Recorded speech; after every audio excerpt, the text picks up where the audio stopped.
A graça e a paz do Senhor Jesus, querido irmão, que tem nos acompanhado todos esses dias aqui na nossa live pelo Instagram ou pelo YouTube, as ministrações do nosso jejum 21 dias debaixo das suas asas.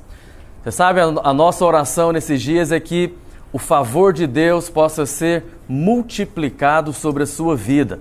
Você tem recebido o alimento da parte do Senhor todos esses dias e eu tenho certeza que em breve você verá a resposta a todos os seus pedidos de oração, que você tem também orado conosco nesses dias juntos, nesses dias de jejum. Amém? Nós estamos hoje no nosso 17º dia do nosso jejum e estamos perseverando. Eu quero pedir para você que você continue conosco todos os 21 dias. Inclusive agora quero te pedir, copie o link do Instagram ou do YouTube, envia nos seus grupos, envia para os seus amigos, chame os seus familiares, reúna sua célula, sua família, para que possamos ter esse momento agora juntos como igreja. Amém? Pega o seu livreto de confissão da palavra, abra no 17º dia, para que possamos juntos confessar a palavra de Deus. O texto de hoje é 2 Coríntios, capítulo 8, versículo 9. A palavra do Senhor diz: Pois conheceis a graça de nosso Senhor Jesus Cristo, que, sendo rico, se fez pobre por amor de vós, para que, pela sua pobreza, vos tornasseis ricos.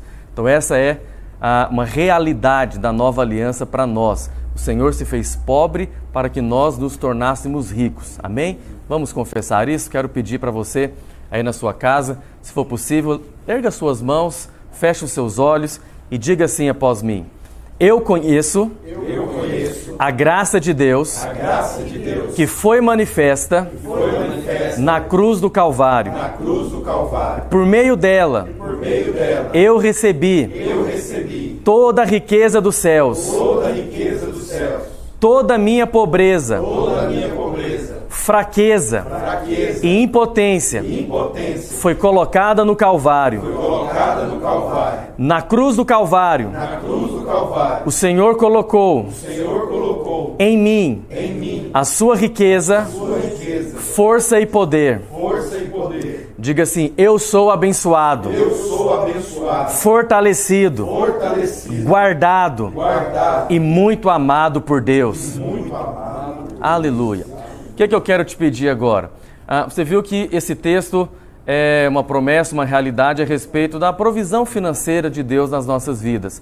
Nós sabemos que nesses dias muitos irmãos estão pedindo oração a respeito dessa área na sua vida. Eu quero orar por você. Coloca a mão no seu coração. Eu quero declarar que esse versículo será uma realidade na sua vida. Amém? Pai, em nome do Senhor Jesus, eu quero abençoar a vida financeira de cada um dos nossos irmãos. Pai, queremos declarar na autoridade, no poder do Seu nome, que esse texto é uma realidade nas nossas vidas.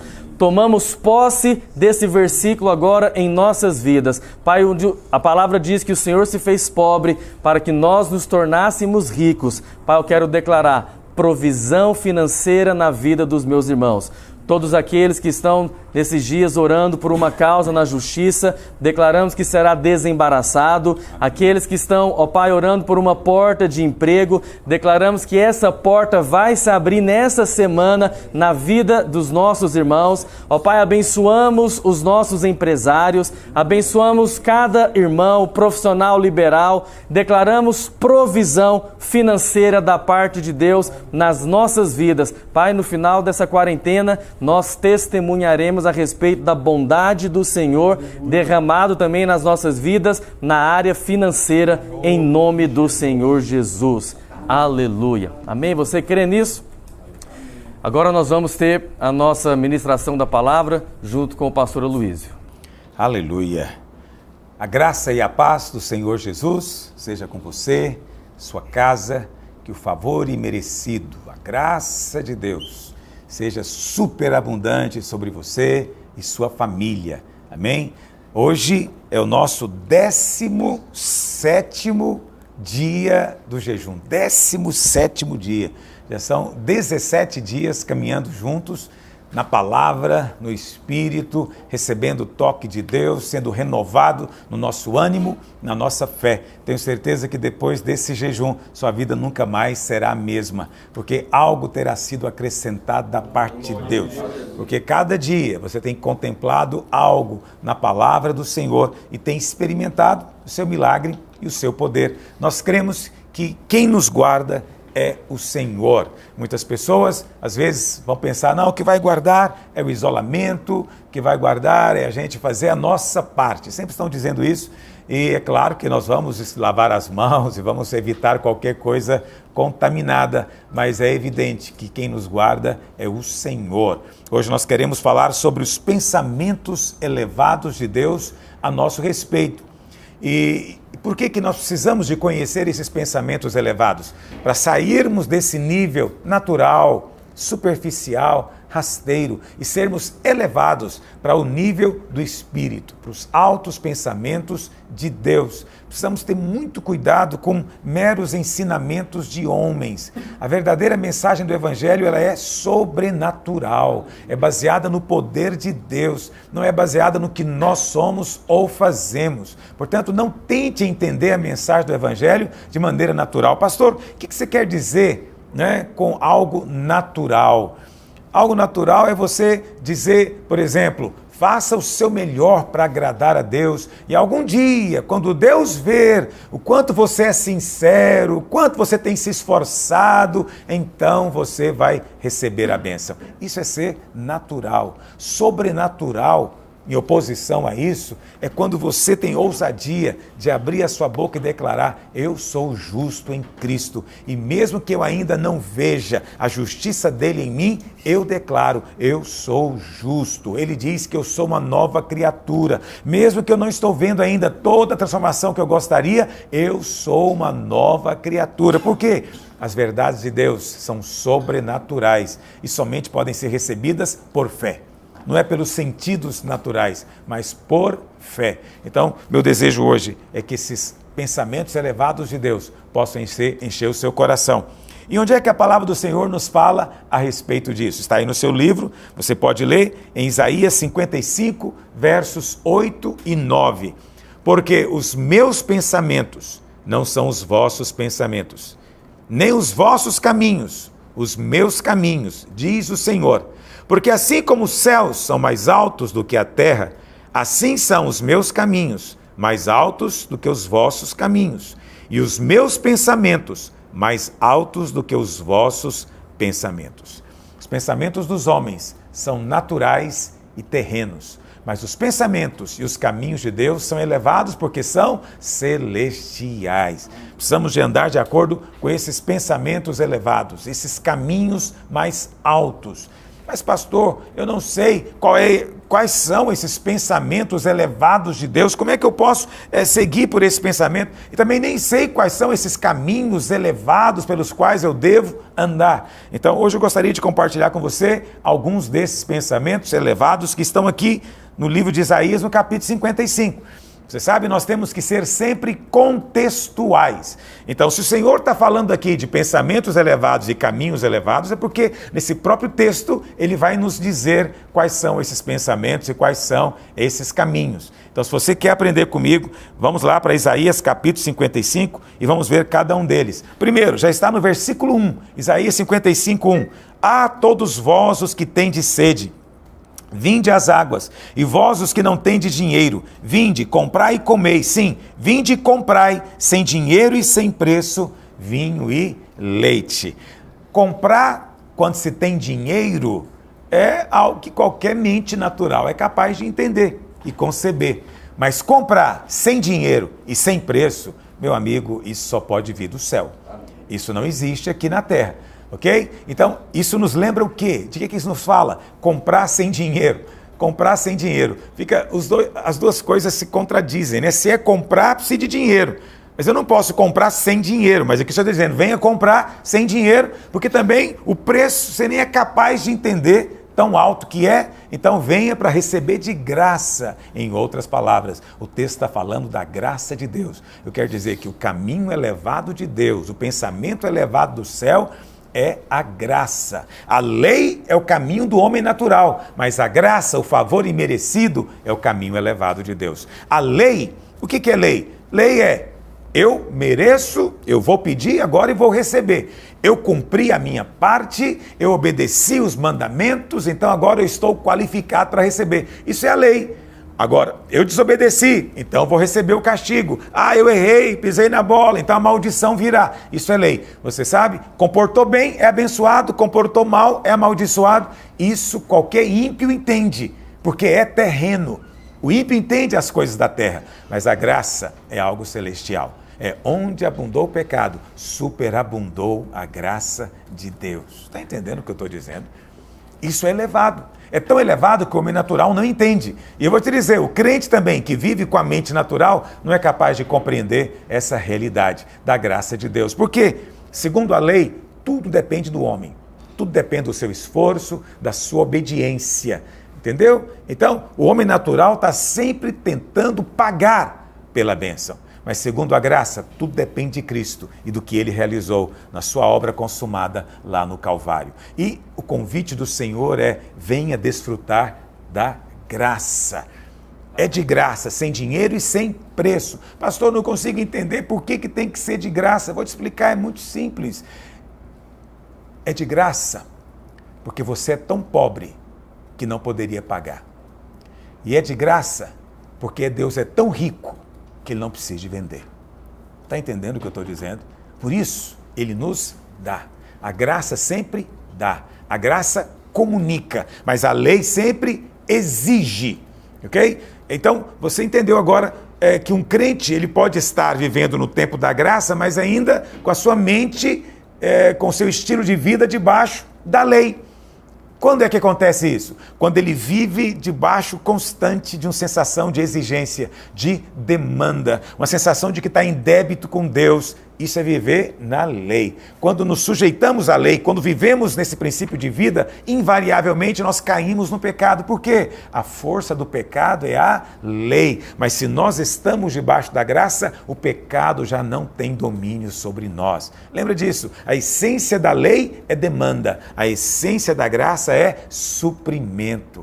Está entendendo o que eu estou dizendo? Se você acorda de manhã todos os dias pensando no que Deus está exigindo de você, o que você vai precisar de obedecer e de cumprir os mandamentos para ser abençoado naquele dia, o que você vai ter que fazer para merecer a proteção para a sua família, você está no espírito da lei, ok? Mas se você acorda de manhã e você pede ao Senhor sabedoria, e você entende que tudo isso já está disponível a você, por causa da graça de Deus, por causa da obra consumada no Calvário, você está entrando no Espírito da graça. Viva na graça. Pastor, você falando assim fica parecendo que a lei é ruim. Você está falando mal da lei? Tem gente que me acusa de dizer que estou falando mal da lei. Não, nós não estamos falando mal da lei. A lei é de Deus, a lei é perfeita. A lei não tem problema. O problema somos nós. Nós não conseguimos cumprir a lei. Está entendendo o que eu estou dizendo? A lei não foi dada, eu sei que parece estranho o que eu vou te dizer, mas essa é a verdade. A lei não foi dada para ser cumprida, ela foi dada para ser quebrada. Deus sabia que não podíamos cumpri-la, nós é que não sabíamos. E Deus então deu a lei para que percebêssemos a nossa impotência. E quando percebêssemos isso, clamássemos por graça, misericórdia. Essa é a função da lei. Mas hoje não vivemos mais debaixo do regime da lei, porque a lei já foi cumprida pelo Senhor. O Senhor disse: não pensem que eu vim revogar a lei. Não, eu vim para cumpri-la. Ele cumpriu a lei no nosso lugar. Ele pagou a dívida, ele quitou o financiamento. Uma vez que o financiamento está quitado, é melhor você parar de pagar o banco. E a Bíblia fala então que Cristo é o fim da lei. O fim da lei é Cristo. Você chegou em Cristo, a lei acabou. Você não está mais debaixo dela, mas agora está debaixo da graça. Isso significa que nós vamos agora fazer tudo que é contrário à lei? Ou pelo contrário, a graça te capacita a cumprir a lei de maneira muito mais excelente, muito superior, muito mais elevada, além do que você faria no seu esforço próprio. Amém? Hoje estamos no tempo da graça, na dispensação da graça. E nesse tempo, Deus não está mais imputando aos homens os seus pecados, mas nós chamamos a todos que venham e recebam de graça, sem dinheiro e sem preço, o suprimento do céu, a salvação, a vida, a glória de Deus. Amém? Então, o primeiro pensamento elevado de Deus é que Deus quer te dar de graça. Mas o que alguns fazem? Alguns querem primeiro se qualificar para receber o milagre. A pergunta que eles se fazem sempre é: será que eu sou santo o suficiente para receber essa bênção? Será que eu tenho sido santo o suficiente para receber essa cura? O que eu preciso mudar primeiro antes que Deus possa libertar o meu filho? O Senhor Jesus nunca fez assim. Todas as pessoas nos evangelhos que vieram ao Senhor clamando por socorro, o Senhor atendeu. Mesmo aqueles que eram mais pecadores. Na verdade, a maior parte das pessoas que receberam o milagre do Senhor eram os maiores pecadores. Por isso, hoje em dia, existe até um movimento tentando redefinir graça. Eles querem dizer que graça não é favor imerecido. Tem gente dizendo que graça é um poder especial que Deus te dá para cumprir a lei. Não, graça não é um poder especial. Graça é favor imerecido. Você vai receber poder, sim.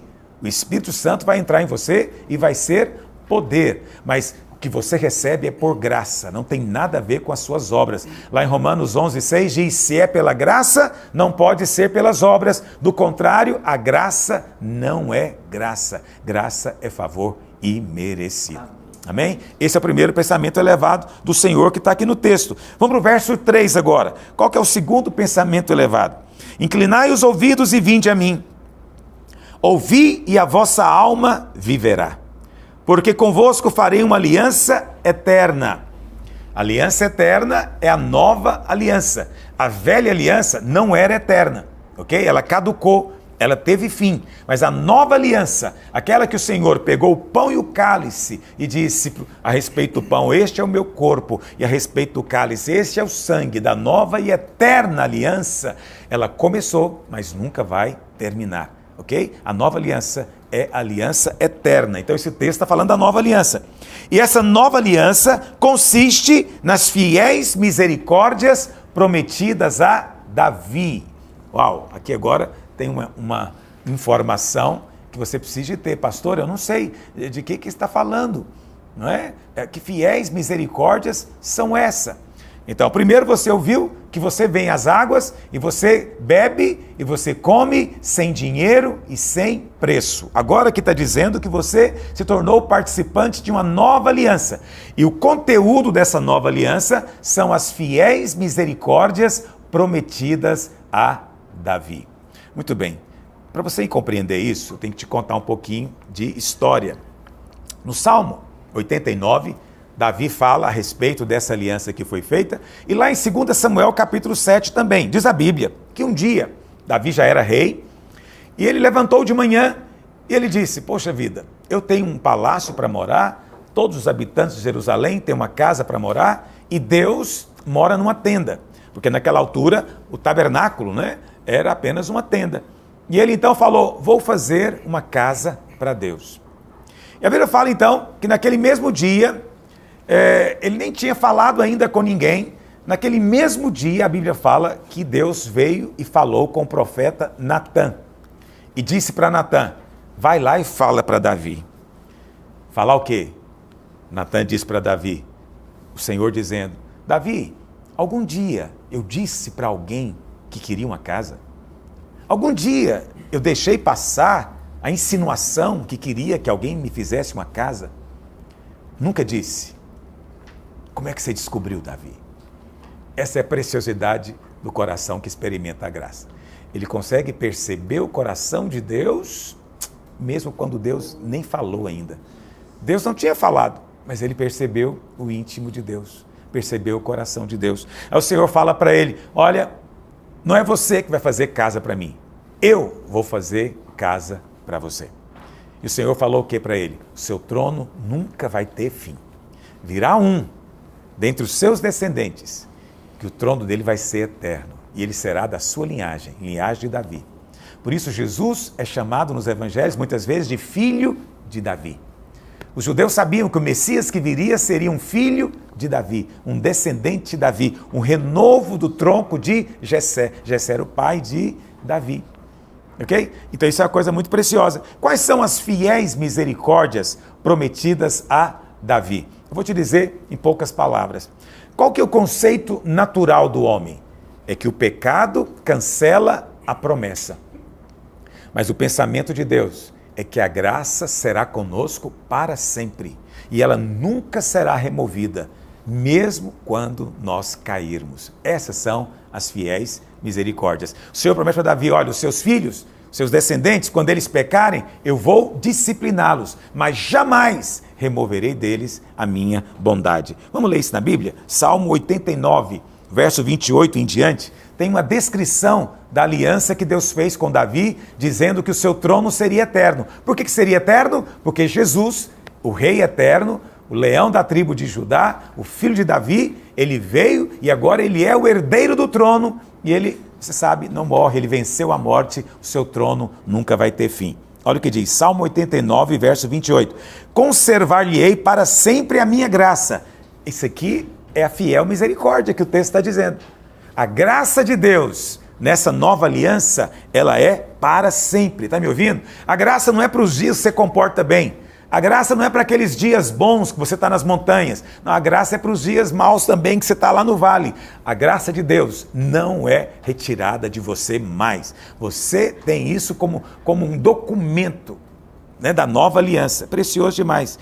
E firme com ele para sempre a minha aliança, porque é a nova aliança. Farei durar para sempre a sua descendência. Sim, porque Jesus não morre, ele é eterno. E o seu trono como os dias do céu, porque o trono agora é Jesus que está sentado lá.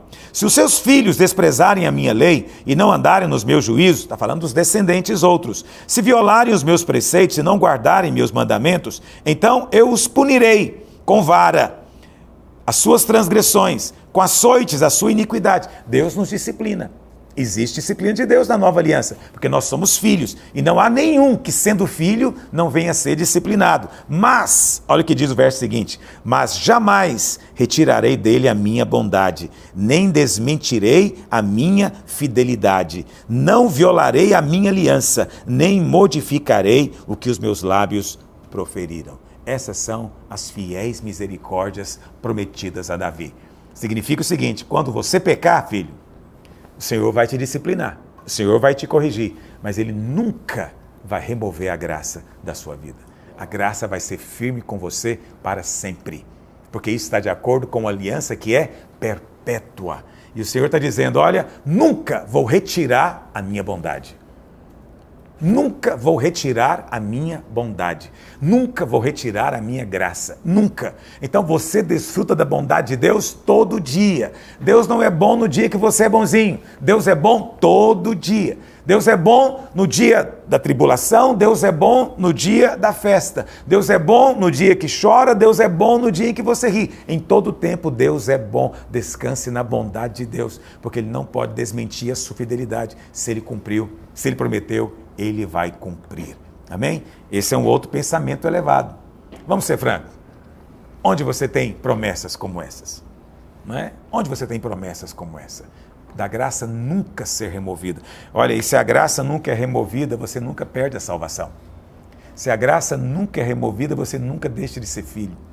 Mas pastor, eu erro, eu peco. Mas o Senhor vai atrás de você. O Senhor corrige, disciplina, o Senhor limpa, o Senhor lava. Mas você volta para casa. Por quê? Porque Ele tem uma aliança agora com você. Vamos lá, terceiro pensamento elevado que nós vemos aqui no capítulo, verso 7.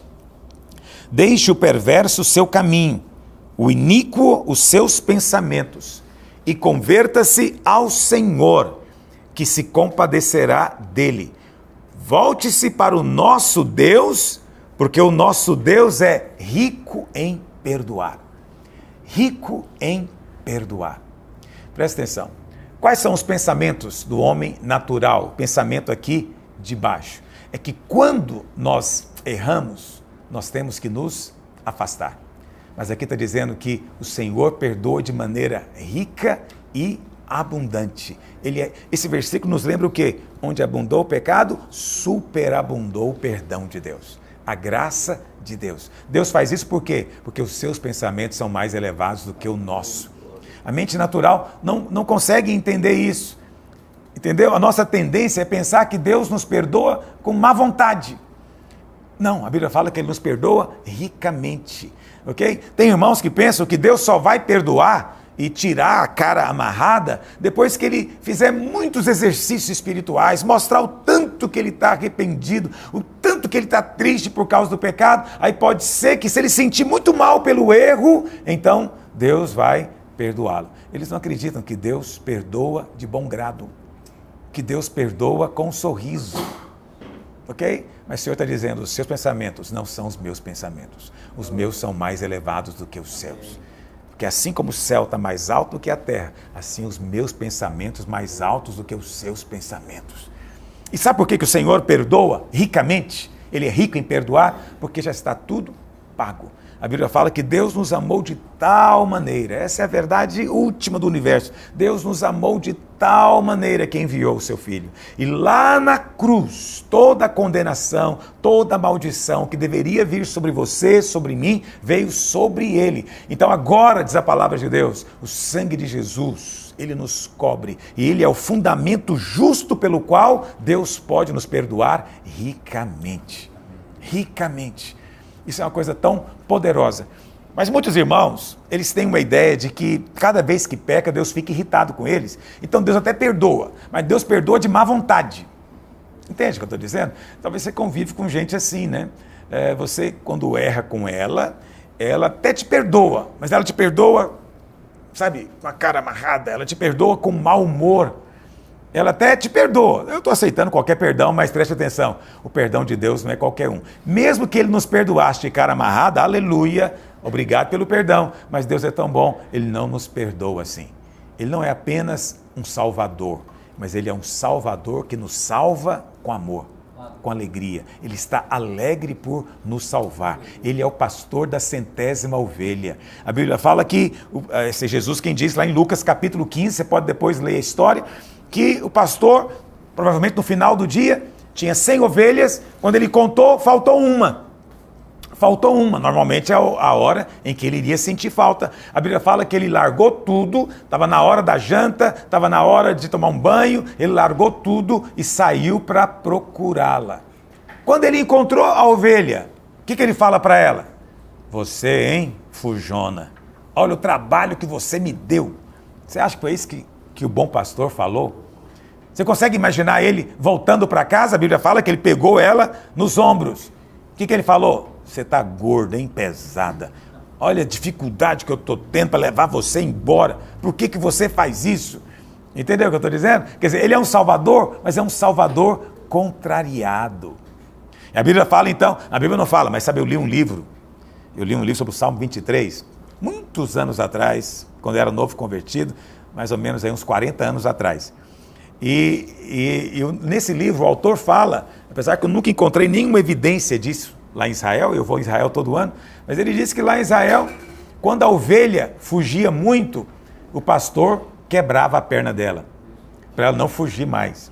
Aí dá para você imaginar esse pastor da 100ª ovelha chegando em casa e, ao invés de fazer uma festa, como diz a Bíblia, ele pega a sua ovelha e fala: olha, eu vou fazer algo com você que vai doer mais em mim do que em você, mas é para o seu bem. E ele quebra a perna dela.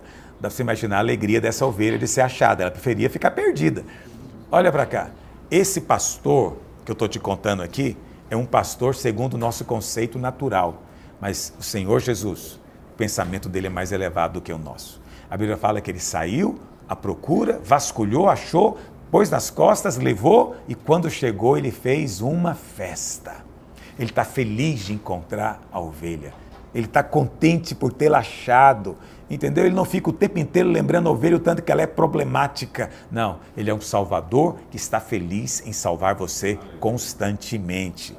E ele quer te carregar nos ombros. Essa é a alegria dele. Na verdade, a palavra usada lá em Lucas 15 é júbilo. A Bíblia fala que ele estava cheio de júbilo, porque encontrou a ovelha. Ele estava exultante, para usar uma palavra bonita, né? Saltando de alegria, porque encontrou a ovelha. Por isso o texto diz, em Isaías 55, que ele é rico em perdoar. Significa o quê? Não tem pecado grande demais que o sangue não possa lavar. Mas tem mais do que isso. Significa que não tem pecado tão numeroso assim, uma quantidade tão grande que o sangue não possa lavar. Mas tem mais ainda, não tem nenhum pecado que você repetiu tantas vezes que agora o sangue não possa lavar. Ele lava você de todo pecado. Todo pecado. Ele tira todo pecado. Por isso não há mais condenação sobre a sua vida. Por isso nós dizemos que ele é rico em perdoar. Entende isso? Rico em perdoar. Esse é o pensamento elevado de Deus. Infelizmente, pode ser que alguém está agora aqui nos assistindo e você já pensou ou presumiu que Deus desistiu de você porque você já caiu tantas vezes no mesmo erro. Você está imaginando que Deus agora perdeu a paciência. Mas não deixe o diabo enganar você a respeito da bondade, da longanimidade, da paciência do Senhor a seu respeito. Ele vai trazer você de volta nos ombros dele, nos braços dele. Você sabe, quando Jesus disse lá na cruz, está consumado, a Bíblia fala, quando ele bradou, está consumado, o véu que havia no templo se rasgou. E a Bíblia faz questão de dizer que foi de cima para baixo. Não foi iniciativa do homem embaixo, foi iniciativa de Deus. E o nosso pensamento, o primeiro pensamento que vem à nossa mente, é que agora nós podemos entrar. O caminho foi aberto, isso está correto. Não tem nada de errado em pensar assim, porque é verdade. Mas tem um outro lado da verdade que muitos não percebem, é que agora o véu se rasgou, ele pode sair. Antes ele não podia sair, ele tinha que manter distância de você.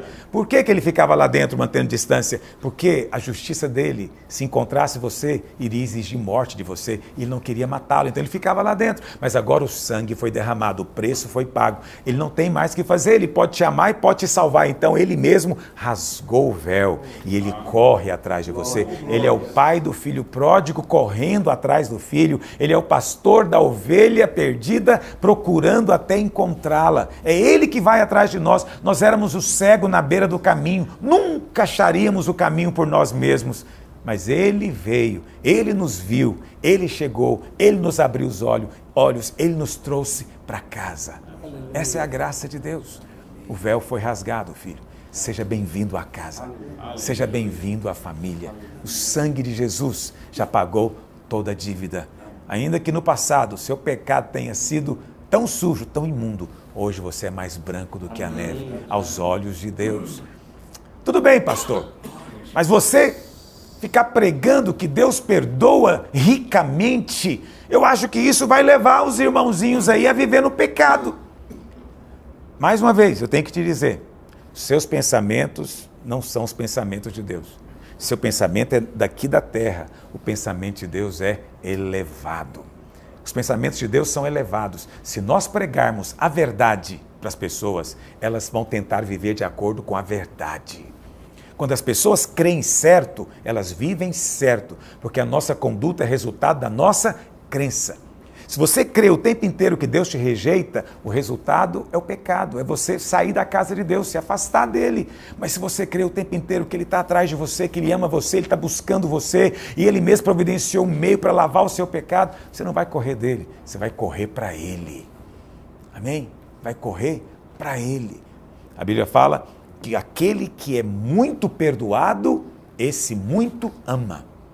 Está entendendo o que eu estou dizendo? Quanto mais você entende que é perdoado, mais você é atraído para amar o Senhor. Por isso, pregar sobre perdão dos pecados não produz crente problemático, produz crente saudável. Esse é o caminho elevado de Deus, que eu estou te mostrando na palavra. Vamos deixar os pensamentos aqui de baixo, vamos pensar os pensamentos elevados, vamos largar os caminhos naturais, do homem natural, vamos trilhar os caminhos espirituais, os caminhos de Deus. Está comigo hoje? Vamos continuar. Um quarto pensamento elevado, verso 10, Isaías 55, verso 10. Porque assim como descem a chuva e a neve dos céus, e para lá não tornam, sem que primeiro reguem a terra e a fecundem, e a façam brotar, para dar semente ao semeador e pão ao que come, assim será a palavra que sair da minha boca. Não voltará para mim vazia, mas fará o que me apraz, e prosperará naquilo para que a designei. O texto está dizendo que a palavra de Deus é como chuva, como a neve que desce do céu. Amém? É maravilhoso como isso mostra a graça de Deus. A gente conversava hoje que tem tido umas chuvas fortes aqui em Goiânia nesses dias, verdadeiras trombas d'água.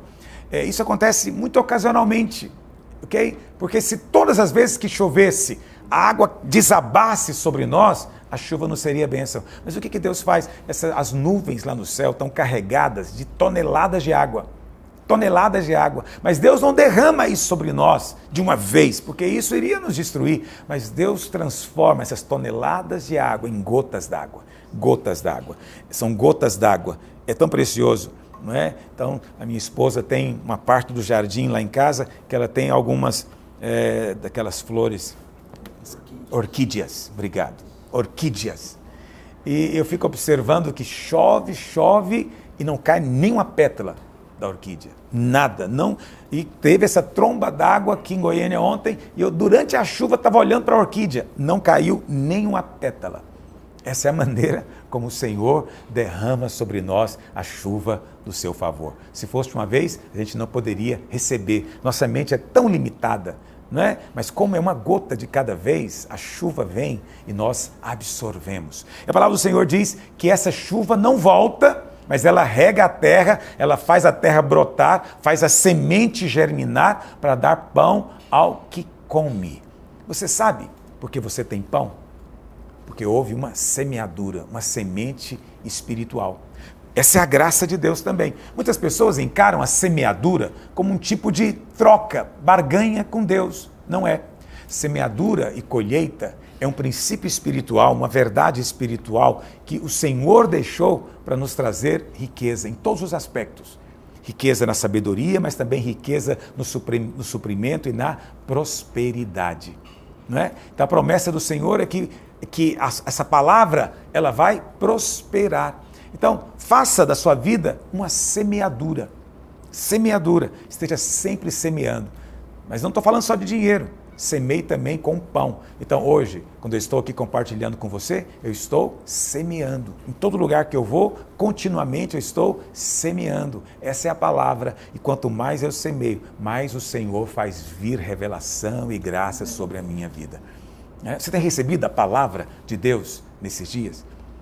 Ah, pastor, parece que não estou recebendo ainda. É porque você não está na chuva. Entra na chuva.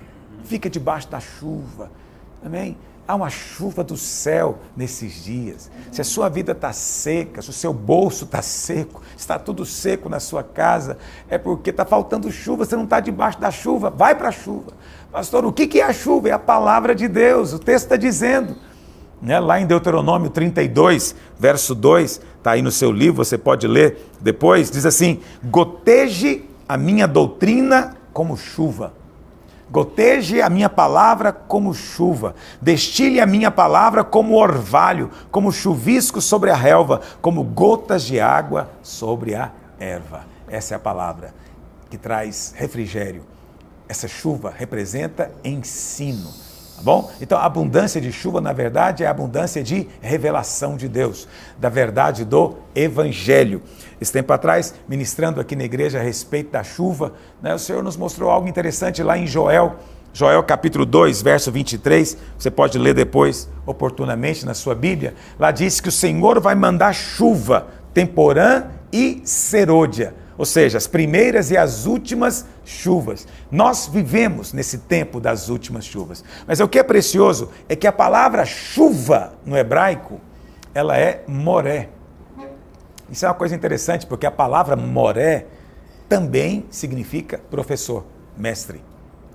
Eu sei que você acha estranho, como é que uma palavra só significa chuva e professor? Porque em toda língua existe isso, em português também, né? Você tem lá, o mais comum que todo mundo se lembra é a manga da roupa e a manga fruta, não é? Manga, tudo manga, mas são coisas diferentes, em hebraico é a mesma coisa. Só que eu creio que nada é por acaso. Eu creio que nos últimos dias essa chuva vai ser chuva de ensino, de revelação. Nós vamos ver o que nunca vimos antes.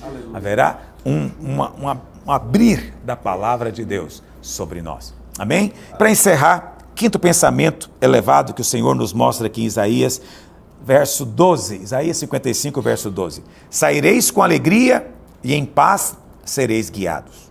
Os montes e outeiros romperão em cânticos diante de vós, e todas as árvores do campo baterão palmas. Em lugar do espinheiro, crescerá o cipreste, em lugar da sarça crescerá a murta, e será isto glória para o Senhor e memorial eterno que jamais será extinto. Na verdade, aqui nós temos a consequência desses outros 4 pensamentos elevados de Deus, ok? É a graça, comprar sem dinheiro e sem preço, é as fiéis misericórdias prometidas, é a graça e a bondade que nunca vão ser removidos, é a riqueza do perdão. O Senhor é rico em perdoar, não é? É a palavra que vem sobre nós como chuva. É a promessa do Senhor. Quando nós entramos nesses pensamentos, nesses caminhos elevados, existe uma santa consequência espiritual.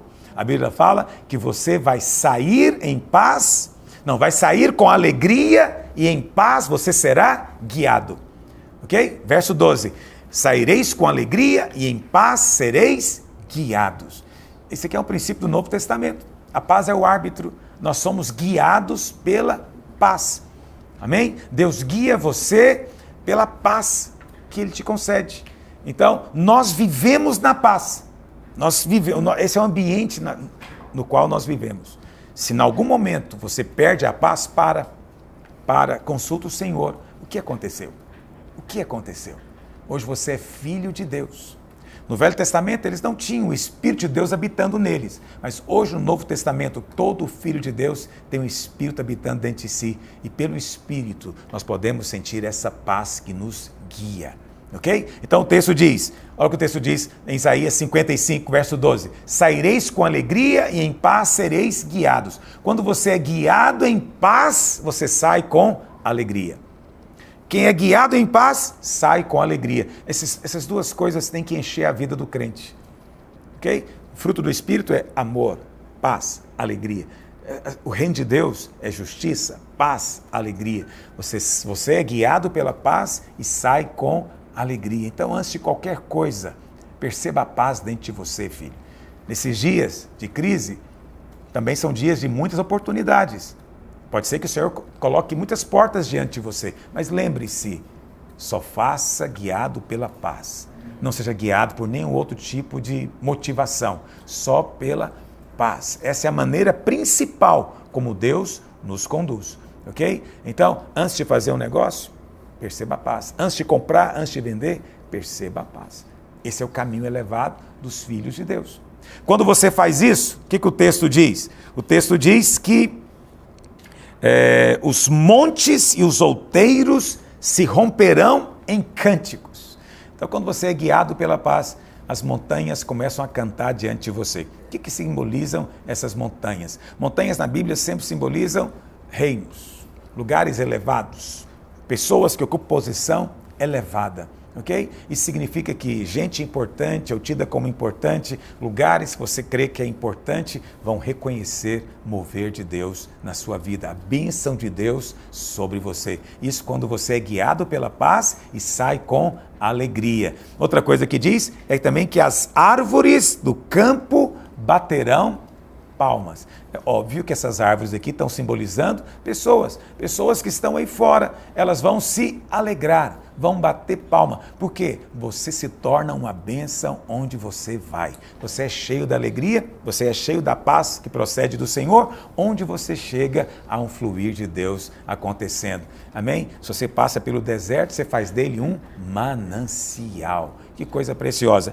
E para encerrar, o texto diz que no lugar do espinheiro vai crescer o cipreste. O que significa o espinheiro na Bíblia? A Bíblia fala que quando Adão pecou, Deus disse o que para ele? Maldita é a terra por tua causa. E por causa disso a terra produzirá o que? Espinheiros. Ok? Cardos e abrolhos são espinheiros. Isso simboliza então maldição. Então em lugar da maldição haverá o cipreste. Deixa eu contar uma curiosidade para você.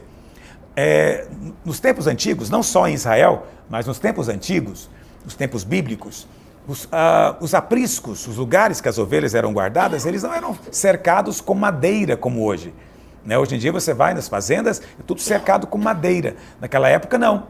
Nas fazendas mais pobres são cercadas com arame farpado, não é verdade? Mas naqueles dias não. Naqueles dias o aprisco era cercado com espinheiros, porque as ovelhas, elas evitam. Então a maneira de manter o rebanho dentro era através do espinheiro. O espinheiro simboliza a maldição. Então, no Velho Testamento, como é que o povo de Israel foi mantido dentro do aprisco? Com medo da maldição. Era o medo da maldição que fazia eles estarem ali dentro. O Senhor está dizendo, não vai ser assim mais. Na nova aliança, nós não somos guardados mais pelo medo da maldição. Somos atraídos pelo amor do Senhor. Amém? Isso é uma coisa tão preciosa. Então, em vez desse espinheiro, vai nascer o cipreste. Ou seja, vai ter bênção ao seu derredor. Ciprestes são árvores grandes, né? Árvores frondosas e que passam beleza. Elas são para ornamentar também. Ok? E fala o que mais? No lugar da sarça vai nascer a murta. A sarça é um tipo de urtiga, não sei se você conhece urtiga, aquelas folhas que irritam muito, traz muita coceira na pele. Isso é a sarça, mas no lugar dela vai ter a murta. A murta é de onde é tirada a mirra, que era um perfume, uma fragrância no tempo do Velho Testamento, muito precioso e muito caro. Então, no lugar da maldição, representado pelo espinheiro, vai crescer árvores frondosas do cipreste. No lugar da urtiga, que só incomoda e traz coceira, vai trazer a fragrância, o perfume do Senhor. Mas isso tudo está falando de nós. Nós não espalhamos mais maldição. Nós não espalhamos mais medo, terror sobre as pessoas. Nós pregamos a graça. Convidamos para que venham e comprem sem dinheiro e sem preço, para que experimentem como nós o rico perdão do Senhor. E onde nós chegamos, Paulo diz o quê? Que nós espalhamos o bom perfume de Cristo, a fragrância de Cristo. Então, em vez de irritar as pessoas, né, ao ponto delas se sentirem desconfortáveis junto conosco, nós trazemos bênção sobre elas, trazemos o bom aroma de Cristo. Veja, tudo isso é consequência dos pensamentos elevados. Tudo porque nós hoje meditamos a respeito de alguns caminhos elevados de Deus que o Senhor menciona em Isaías 55. Que essa palavra hoje possa encontrar abrigo no seu coração e possa gerar fé e descanso, paz, para que você experimente dessa graça, desse favor, cada dia mais, em nome de Jesus. Amém? Vamos participar da mesa do Senhor com o pastor André Francisco. Aleluia. Queria que você pegasse, nesse momento, os elementos da ceia. E como é bom participar de um momento tão precioso como esse, onde nós podemos meditar nos pensamentos elevados de Deus. A palavra de Deus diz em Romanos capítulo 5, versículo 8, mas Deus prova o seu próprio amor para conosco, pelo fato de ter Cristo morrido por nós, sendo nós ainda pecadores. Você sabe, certa vez um novo convertido falou assim para mim, pastor, eu estou pedindo a Deus para provar que me ama. Então ele fez uma certa oração pedindo a Deus para provar. Você sabe, esse é o tipo de oração que a gente não precisa de fazer mais, porque o amor de Cristo por nós, o amor de Deus por nós, já foi provado na cruz do Calvário. Agora, tem algo que a gente precisa constantemente exercitar. O que nós temos em nossas mãos agora, o pão e o cálice, é a prova desse amor. Então, quando você come da mesa do Senhor, quando você se alimenta da mesa do Senhor, você está fortalecendo, afirmando e apropriando essa verdade de Deus, de que nós somos amados do Senhor. Por isso eu quero que nesse momento você pegue o seu pão e você levante ele diante de Deus e diga assim comigo, este pão é o corpo de Cristo que foi entregue na cruz do Calvário em meu lugar. Ao comer este pão, eu estou comendo saúde, vida e paz. Diga, eu sou fortalecido no meu espírito, na minha fé, no meu caminhar, quando eu participo da mesa do Senhor. Diga assim, este pão é a prova que eu fui aceito na família de Deus. Em nome de Jesus. Levante o seu cálice e diga assim, esse cálice é o sangue de Jesus que foi derramado na cruz em meu favor. Ao beber esse cálice, eu estou afirmando que eu fui perdoado e justificado. Este sangue fala que eu sou amado e não existe escrito de dívida sobre a minha vida. Diga assim, eu sou amado do Senhor. do Senhor. Aleluia. Come do pão e beba do cálice, no nome de Jesus.